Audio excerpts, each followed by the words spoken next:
राजभर दक्षिण एशिया का मूल निवासी समुदाय है।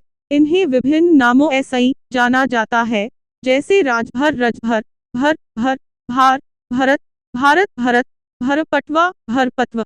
अधिकांश राजभर भारत के उत्तरी और पूर्वी राज्यों में फैले हुए हैं। भारत के उत्तर प्रदेश राज्य में यह एक बड़ा समुदाय है। भारत के पड़ोसी देशों बांग्लादेश और नेपाल में भी इनकी एक छोटी आबादी है। यह जाति उत्तर प्रदेश, उत्तराखंड, मध्य प्रदेश, राजस्थान, गुजरात, दिल्ली, हरियाणा, पंजाब, बिहार और भारत के अन्य राज्यों में निवास करती है।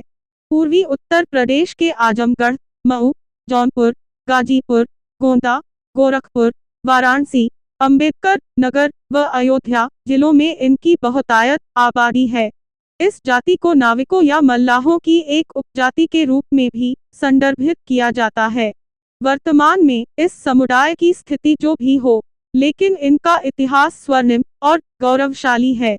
ऐतिहासिक रूप ऐसे यह उत्तर प्रदेश के अवध क्षेत्र, गंगा नदी के दोनों किनारे बनारस और इलाहाबाद के बीच में बहुत शक्तिशाली था। कभी पूरा इलाहाबाद जिला इनके नियंत्रण में था। इनके किले को भर दीह कहा जाता है, जिनमें ऐसे ही कुछ बहुत विशाल आकार के था। आज भी मिर्जापुर, जौनपुर, आजमगढ़, गाजीपुर, गोरखपुर और अवध क्षेत्र में पाए जाने वाले किलों के अवशेष राजभर जाति के समृद्ध और गौरवशाली इतिहास की गवाही देते हैं। आइए जानते हैं राजभर जाति का इतिहास। राजभर शब्द की उत्पत्ति कैसे हुई?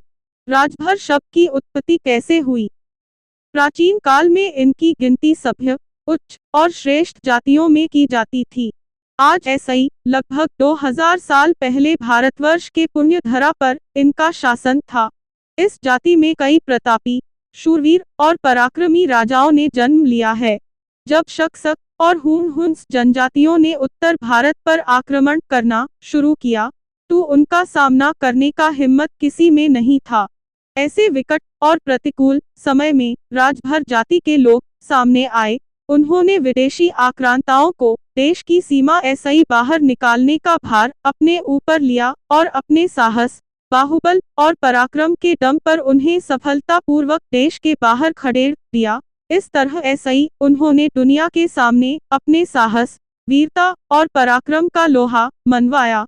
विदेशी आक्रांताओं को देश की सीमा ऐसे ही बाहर खड़ेड़ने का भार ग्रहण करने के कारण इस समुदाय के लोग राजभर या भर के नाम ऐसे ही विख्यात हुए।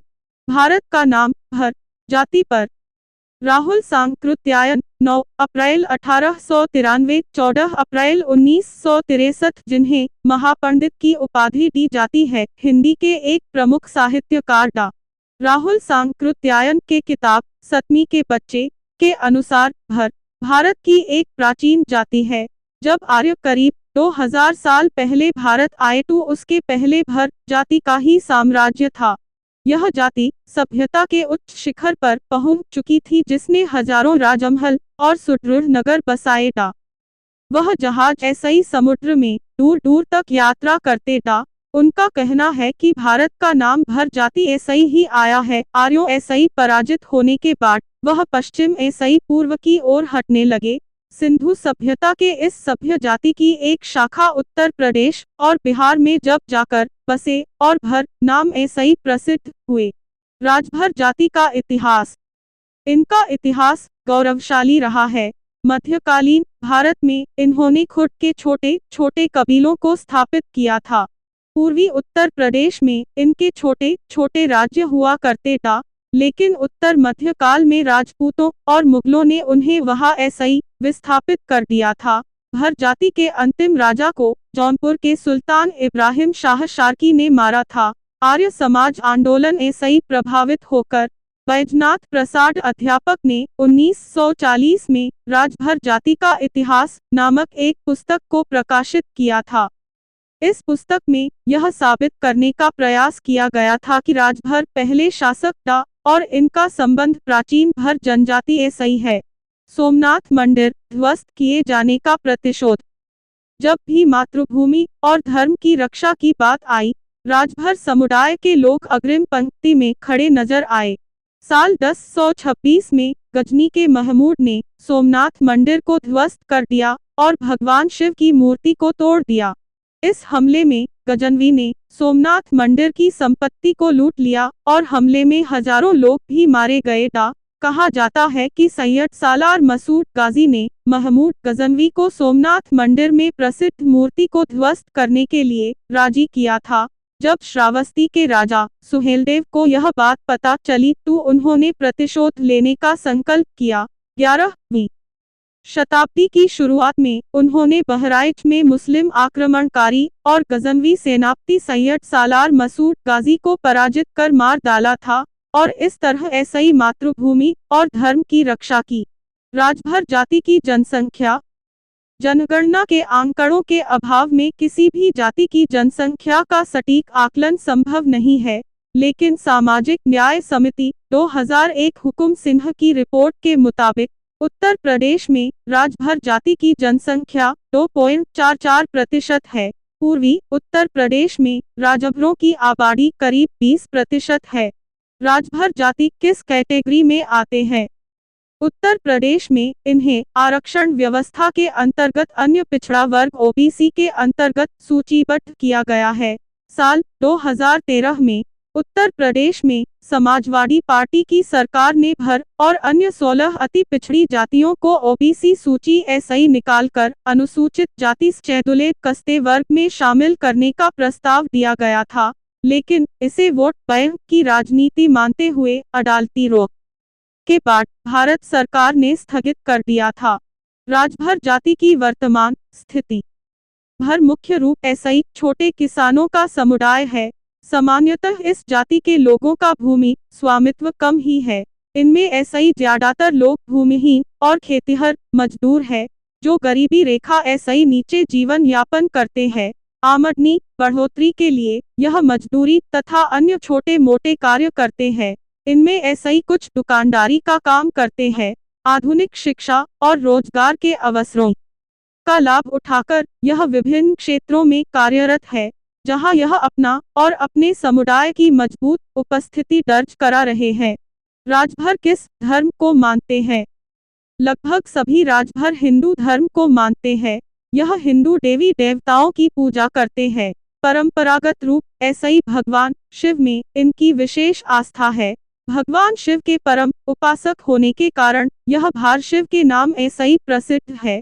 यह हिंदू त्योहारों जैसे होली, दिवाली आदि को बड़े धूमधाम एसई श्रद्धा पूर्वक मनाते हैं। यह हिंदी, अवधी और भोजपुरी भाषा बोलते हैं। भारत का नाम भर जाति पर राहुल सांकृत्यायन 9 अप्रैल 1893 14 अप्रैल 1963, जिन्हें महापंडित की उपाधि दी जाती है, हिंदी के एक प्रमुख साहित्यकार डॉ. राहुल सांकृत्यायन के किताब सतमी के बच्चे के अनुसार भर भारत की एक प्राचीन जाति है। जब आर्य करीब 2000 साल पहले भारत आए तो उसके पहले भर जाति का ही साम्राज्य था। यह जाति सभ्यता के उच्च शिखर पर पहुंच चुकी थी, जिसने हजारों राजमहल और सुदृढ़ नगर बसाए। वह जहाज ऐसे ही समुद्र में दूर दूर तक यात्रा करते। उनका कहना है कि भारत का नाम भर जाति ऐसे ही आया है। आर्यों ऐसे ही पराजित होने के बाद वह पश्चिम ऐसे ही पूर्व की ओर हटने लगे। सिंधु सभ्यता के इस सभ्य जाति की एक शाखा उत्तर प्रदेश और बिहार में जब जाकर बसे और भर नाम ऐसे ही प्रसिद्ध हुए। राजभर जाति के प्रमुख व्यक्ति राजा सुहेलदेव। इस जाति के लोग राजा सुहेलदेव को अपना नायक बताते हैं। कहा जाता है कि 11वीं सदी में महमूद गजनवी के भारत पर आक्रमण के समय सालार मसूद गाजी ने बहराइच पर हमला किया था, लेकिन वह वहां के राजा सुहेलदेव ऐसे ही बुरी तरह पराजित हुआ और लड़ाई में मारा गया। ओम प्रकाश राजभर। सुहेलदेव भारतीय समाज पार्टी के संस्थापक ओम प्रकाश राजभर इसी जाति ऐसे ही आते हैं। उनकी पहचान पिछड़ी जाति के बड़े नेता के तौर पर की जाती है। उन्होंने टेम्पो चालक ऐसे ही उत्तर प्रदेश सरकार में मंत्री तक का राजनीतिक सफर तय किया है। साल 2017 में ओम प्रकाश पहली बार विधायक बने। विधायक चुने जाने के बाद उन्हें कैबिनेट मंत्री बनाया गया था।